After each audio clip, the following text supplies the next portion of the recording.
What's up, my comic comrades? First and foremost, all of us here at Variant want to wish you guys a happy Halloween, as that's tomorrow if you're watching this episode on the 30th. We hope you guys eat a lot of candy and watch a lot of scary movies, but that also means since Halloween is here, this is going to be the last episode of Villains Month here on Variant. And what better way to close it out than with the Three Jokers finale? But before we dive in, we want to quickly remind you all that our variant edition of Power Rangers issue 55 by artist Raf Grassetti is available right now with Comic Tom's November Mystery Mail Call exclusively for you guys, the Variant Nation. With that said, the demand has been pretty high, meaning we don't have a lot of slots left. So if you want to get your hands on a copy of one of these extremely limited Raf Grassetti variants of Power Rangers issue 55, along with all the other dope pieces included in the November Mystery Mail Call, pause this video and go to comictom101.com/variant. Or click the link in the description to lock in your spot now, because if you guys wait any longer, they're going to be gone, and the only way to get this issue after that is going to be on eBay for quite possibly double the price. When you click the link, you're going to get full details about the variant issue and everything else you'll get in the November box on our landing page, as well as a special Variant Nation price. So jump on this exclusive cover right now while you still can. Plus, it's the first appearance of the new Mighty Morphin Green Ranger. And come on, the Mighty Morphin Green Ranger is easily the most popular Power Ranger ever. But back to the topic on hand, the Three Jokers finale. We have a lot to unpack here today. So that being the case, I'm just gonna jump right into it, but be warned, major spoilers for the entirety of the Three Jokers miniseries. Also, we're picking up exactly where issue 2 left off, so if you haven't read issue 2 or watched our video on it, you could do so right here. With that out of the way, let's jump into the Batman Three Jokers finale and see how it changes the Joker's mythos.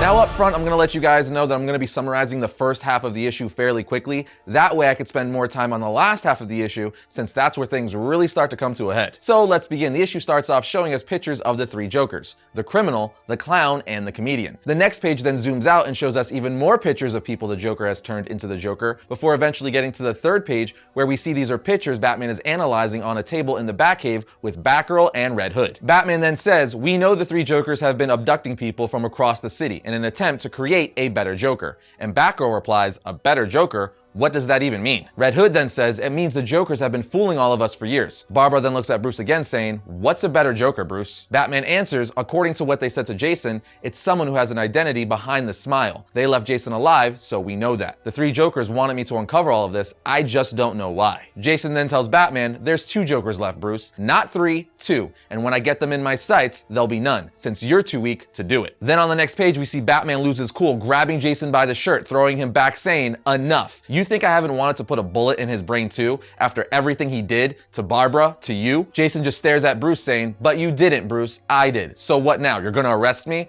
If I go to court and my identity is exposed, and then Barbara's will be too. Because she'd have to testify, right? She was the only witness. I'm sure that's what you told her." As we know from issue 2, that is in fact exactly what Batman told her. Jason continues to say, "But I know the truth, Bruce. What's really keeping you from doing anything about me is that your identity would be exposed too." And before Batman loses his cool any further, Barbara puts her hand on his back saying, "Stop it." Jason then tells Barbara, "You're not siding with him, right? I mean, come on, you have to see he manipulates us. Just look at what he's dragged us into." Barbara responds, "You've got your perspective on it, Jason, and I understand, but Bruce has always tried to help us." Jason then continues to tell Batman, "Help me how? You're gonna throw me in a cell down here, and you're gonna try to lock me up and forget about me like you did after I died." And Batman finally lets go of Jason, saying, "You don't understand. You never have. We agreed to work together on this, so let's start over and do that." And Jason finally says, "Yeah, whatever." Batman then continues analyzing all the people the Joker has turned into Jokers, saying each candidate for this better Joker were failed experiments. They were doctors, criminals, people from different backgrounds, and they all failed. None survived the process except these 3. Batman continues to say, "The criminal. From what you say, Jason, he seems more focused on their goal and less interested in the theatrics. He reminds me of our earliest confrontations." Then you have the clown who we faced in the aquarium. He embraced the lethal campiness like a children's show host. And then there's the comedian. There's something underneath that smile, a sadistic streak stronger than the others. Barbara then says, "What are you thinking, Bruce? That one of these 3 is the original?" Batman replies, "Yes, and that one made these other 2 at some point in time, and it's all a joke to him." Batgirl then says, "Or maybe it isn't. Maybe he made the other 2 trying to hide his true identity. Maybe we could finally find out who the Joker really is." Jason says, "He's probably some nobody." Batgirl then asks, "Is there anything else you could tell us, Bruce?" He says, "Yes. I'm sorry I failed you, Jason. Let me help you find a better path, a new identity. Leave Red Hood behind. It's not too late." Jason just pauses before ultimately saying, "No."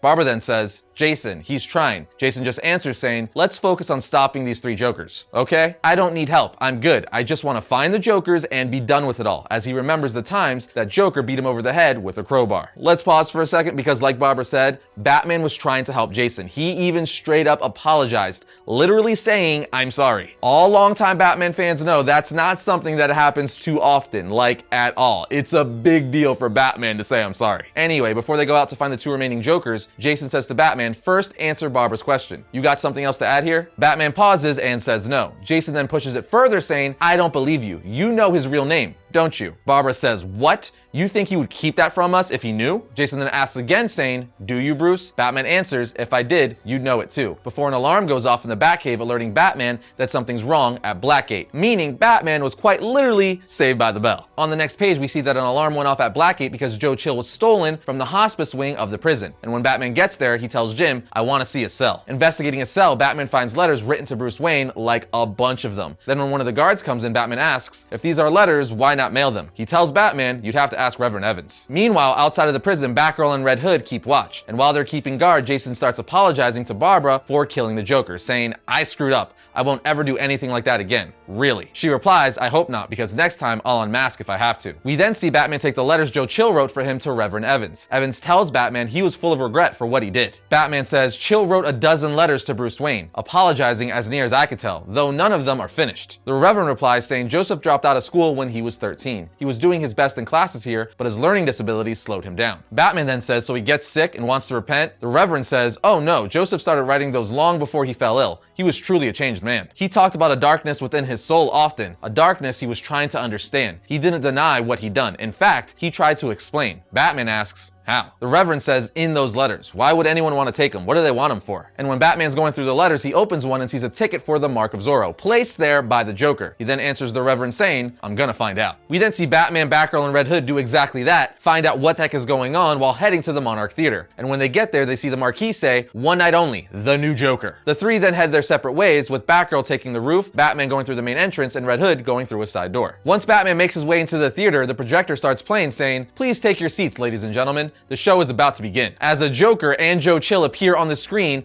with Joker saying, it's time to finally confess, Mr. Chill. Why did you really kill Thomas and Martha Wayne? Chill says, I don't know what you mean. And Joker says, oh sure you do, Mr. Chill. I've read all your letters. The minister's notes. You've seen the light. Meanwhile, both Batgirl and Red Hood are being attacked by a bunch of Jokerized movie theater ushers, with Batgirl saying they're upstairs, and Red Hood saying, and downstairs. We are then taken back to Batman, who's now looking into the rafters, where the Joker is, and the Joker's saying, it's all come to this moment, Batman, and we see this is the criminal version of the Joker. He continues to say, you, me, and him at the scene of the crime. I mean, yes, the other 2 are present, the cripple and the child. I thought about them, but as you know, the boy lacks sophistication and the girl has too much heart. So I picked the killer. That's right, the Joker brought the guy who killed Batman's parents to the scene of the crime just to taunt Batman. Then on the movie theater screen, Joe Chill starts giving the reason to why he killed Thomas and Martha Wayne. He says, the truth is, when I saw the Waynes coming down the alley, I knew who they were, and I hated them for what they had. They had everything. And as Batman is listening to Chill say this over the movie theater screen,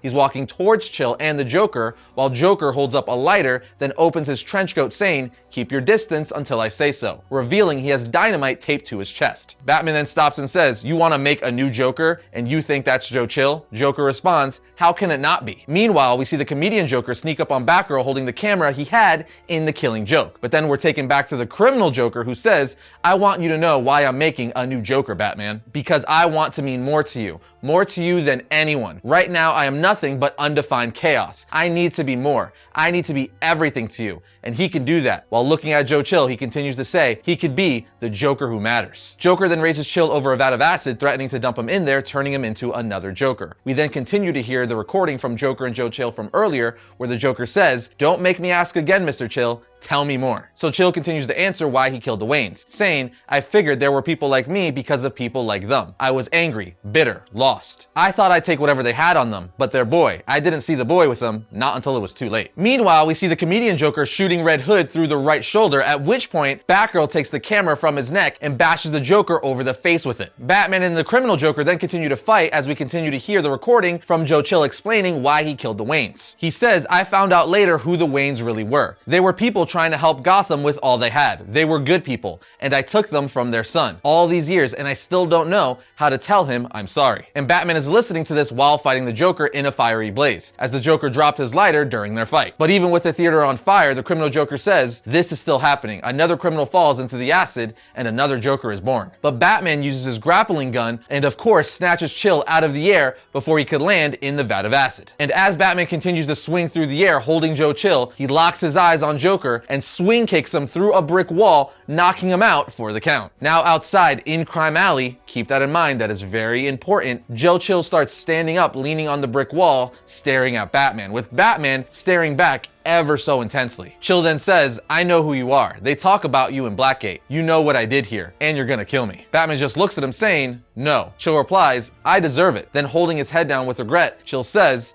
I'm truly sorry. Batman then just looks away as we see a silhouette with rain hitting his cowl. But then the fire and an explosion from inside causes the brick wall to crumble, falling on top of Joe Chill. But Batman saves him. Chill just looks up at Batman saying, thank you. And Batman just pauses and stares saying, you're welcome. But wouldn't you know it, the criminal Joker is not down for the count as he gets up saying, I had hoped to extend this game a little more, but now we'll all go together, as he starts laughing saying, God, it hurts to laugh. But out of nowhere, the comedian Joker shows up who was fighting Batgirl and Red Hood earlier, and then shoots the criminal Joker in the head saying, and then there was one, the comedian. He then throws his hands in the air saying, take me, Batsy, I want to get off this crazy ride, while hysterically laughing. While Batman hits to Arkham with the last Joker, Jason says to Barbara, so that's it? He takes the last Joker back to Arkham and then sends me home, telling me to get the Batmobile and take it to the cave? Barbara says, give him a chance, Jason. Give yourself one too. Jason looks at her and says, what about giving us a chance? Referring to their kiss that happened in issue 2. Barbara then tells Jason, I think we're interpreting what happened with us very differently. I'm sorry. Jason then says while getting into the Batmobile, right.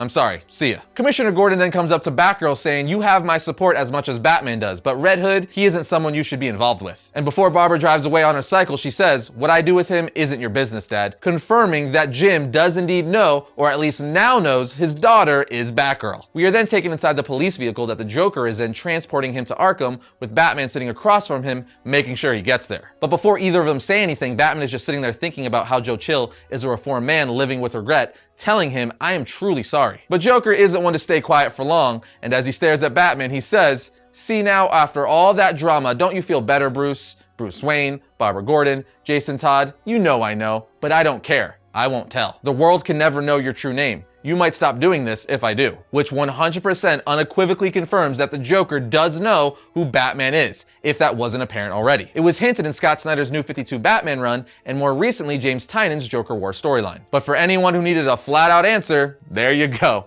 Anyway, Batman responds to the Joker saying, what do you want? The Joker answers saying, what do I want? Certainly not what the others did. The clown your troubled Robin put a bullet in? Well, all he wanted to do was laugh at the suffering of others. How common. And the criminal, that old man was so delusional. This whole big idea of creating a better Joker, well, that was lunacy now, wasn't it? A defined Joker, one with a name and identity, why that ruins the very definition of me. That's why I regret making him. Or does he regret making me? Batman asks, what's the punchline here, Joker? And he replies, oh, this isn't a joke, Batman. There is no final twist. Not until I decide to put my hand on the knife in your heart. The criminal was wrong. I am chaos. I am the devil. I am nothing to you and everything. It isn't the Joker that is broken, it was the Batman. Broken by a pain greater than anything I could ever do to you. So I convinced them that Joe Chill would be the perfect brand spanking new Clown Prince of Crime. The man who sent Gotham to hell. And he bought it. And I let it play out just like I knew it would. You saved the man who killed Thomas and Martha Wayne, who sent Gotham and you spiraling into the drain of despair. You saw the old regretful sad sack Chills become. You felt his pain and it gave relief to yours. Ha! I healed your greatest wound, so now I could be your greatest pain. Me. As he jumps towards Batman, screaming in his face saying, I'll cut you, I'll hurt you, I'll keep twisting that knife until the day we both die. Together, as he starts laughing hysterically. Okay, all right. We need to pause here, because this is crazy. So one, Joker officially confirmed he knows who Bruce Wayne is, but he doesn't care. He isn't gonna tell anyone who Batman is because if Bruce quits, the Joker loses Batman, the thing he loves to torment oh so much. 2, the Three Jokers mystery never really gets solved per se. Like we know that one of the Jokers created the other Jokers, but we really don't know which one or why. It's left ambiguous, much like the end of The Killing Joke, which I like. The Joker is all about mystery and us not knowing where he's really from or how he was created, so it works. With that said, if you ask me, the comic leads us to believe the original Joker is the comedian and or the Killing Joke Joker. Joker, as he's the last one left, and I mean, just look at everything he just said to Batman. He literally said the criminal was wrong. I am chaos, I am the devil. I am nothing to you and everything. It isn't the Joker that is broken, it was the Batman. Broken by a pain greater than anything I could ever do to you. At which point he devised a plan that would ultimately lead Batman to being healed by having Batman see a regretful and changed Joe Chill. Chill even apologized to him, all of which caused Batman to forgive him, giving closure to literally the reason Bruce became Batman. Essentially, the Joker was super jealous that he wasn't Batman's greatest pain. Joe Chill was, as he was the person who killed Batman's parents, causing Bruce to go down the path to become Batman. But even more so than that, in killing Bruce's parents, Chill caused Gotham City to go to hell as they were no longer there to help fix the city. This is insane, guys. Joker has done some crazy stuff over the decades to Batman. Even more recently, in the Joker War storyline, we find out that the whole reason the Joker stole Batman's fortune and used his tech and vehicles wasn't to kill Batman and the Bat family. It was just to tear down Gotham so all of its citizens would lose hope in Wayne Enterprises and Batman. So the whole Joker War was a facade. The whole point was to hurt Bruce and Batman by having the city lose faith in the company his parents built, as well as Batman itself, showing them that Wayne Enterprises is just another corrupt corporation and that Batman is never there when the city really needs him most. What I'm getting at is, the Joker did all of this, created the other Jokers, stole Joe Chill, just so Batman could forgive him, healing that wound so that the Joker could now be the greatest pain in Batman's life. That is one hell of a punchline. Joker is so obsessed with Batman, he couldn't stand the fact that there was someone in Bruce's life that caused him more pain than him. It's like a really twisted version of that girlfriend or wife that gets super jealous if they even think you like anyone more than them, just a lot more sadistic and creepier. In any case, after this, we see Bruce at the hospital visiting Joe Chill and holding his hand before he dies. Joe Chill is now dead. That's pretty huge, but at least Bruce got closure before he died. After that, the comic takes us to somewhere in Alaska, with Bruce saying, "The world can never know your name." The comic then jumps again, where Bruce is with Alfred in the Batcave, and Alfred says, "It's over for now, Bruce." Bruce responds, "Even if Jason had killed them all, it'll never be over for Barbara or him, Alfred." We then jump to Jason Todd, where we see that he wrote Barbara a letter, which says, "I have always admired you, Barbara, your strength, your determination, your heart. You think what happened was a mistake," referring to their kiss.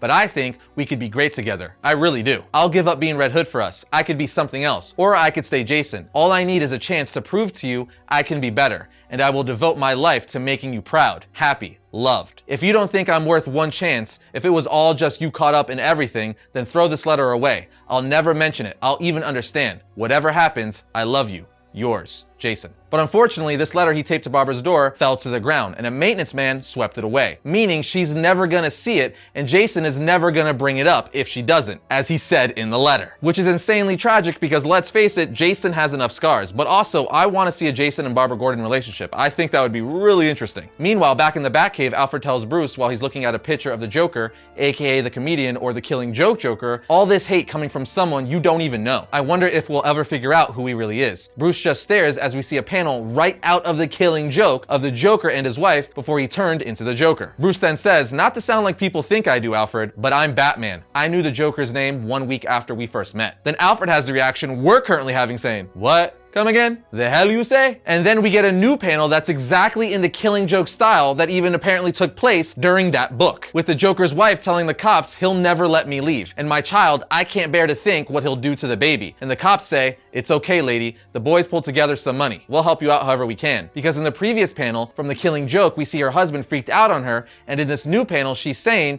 that she was scared of him because apparently he did that often. And then on the last page of the book, we find out that the Joker's wife from the Killing Joke was never killed in that accidental fire caused by the baby bottle heater, which we were led to believe since the debut of The Killing Joke. But in fact, the police faked her death and relocated her as she was terrified of her husband. And as we're seeing this, Bruce is telling Alfred no one could ever know his name, Alfred, because if the world knows, his family will never be left alone. The press will find them, the Joker will find them. So yes, I know his name, but the Joker's name isn't what's important. It never has been. As we see Batman somewhere in Alaska passing by the Joker's thought to be dead wife and child, who also look exactly like the wife and kid he was daydreaming about in issue 2. But with that, the comic ends. So not only did this series give closure to Bruce and Joe Chill, only so that the Joker could be the #1 thorn in Batman's side, unequivocally, but also this series cements the Killing Joke origin for the Joker, making it 100% canon, giving the Joker a definitive origin once and for all. Now, yes, we all believe that the Killing Joke origin was the Joker's true origin, but it was never official. It was just the one that made the most sense and the one all of us accepted.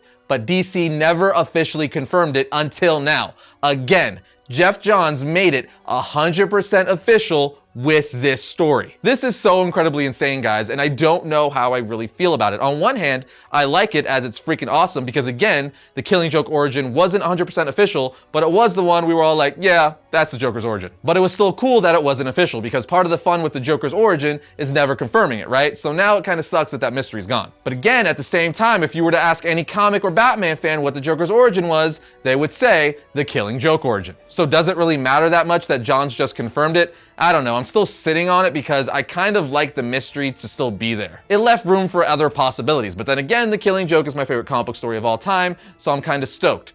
I'm really torn. But there still is some mystery left because even though Bruce has known the name of the Joker since the first week they met, he still didn't say his name in the book. So we don't know the Joker's actual name. But we know how he became the Joker and that his wife and kid are still alive. Also, it's kind of crazy that the Joker has a son because when she was pregnant in the Killing Joke, she was pregnant. We didn't know the gender. Now we know it was a boy. Also, the reason the Joker became the Joker is because of that one bad day where his pregnant wife was killed. But now we find out she was never killed. So essentially, he became the Joker for no reason? That's what the comic is telling us because his wife and kid are still alive, meaning theoretically, he should have never have become the Joker. This opens up a slew of possibilities to play with in future stories. There is no way they don't do a story touching on this in the future. Like, can you imagine Joker finding out that Bruce knew his wife and child were alive and didn't tell him? My God, that would be one hell of a story. It's like Batman has already pulled the ultimate joke on the Joker, knowing that his wife and kid are still alive, and the Joker doesn't even know it. Me and Tim are definitely going to have to talk about this more in depth on Variant the Podcast, so be sure to subscribe to our Variant the Podcast channel here on YouTube if you aren't already. Also, check us out on iTunes, Spotify, and Google Play. All that fun stuff. But with all that said, let us know what you guys think of the Killing Joke origin now being official, as well as the Three Jokers storyline in general. And just like that, my comic comrades, that brings another episode of Variant to a close. But if you enjoyed today's episode, be sure to check out this one right here. And if you like our channel, be sure to subscribe, like, and comment. It always helps us out. But I will see you guys next time when I talk about all things comics.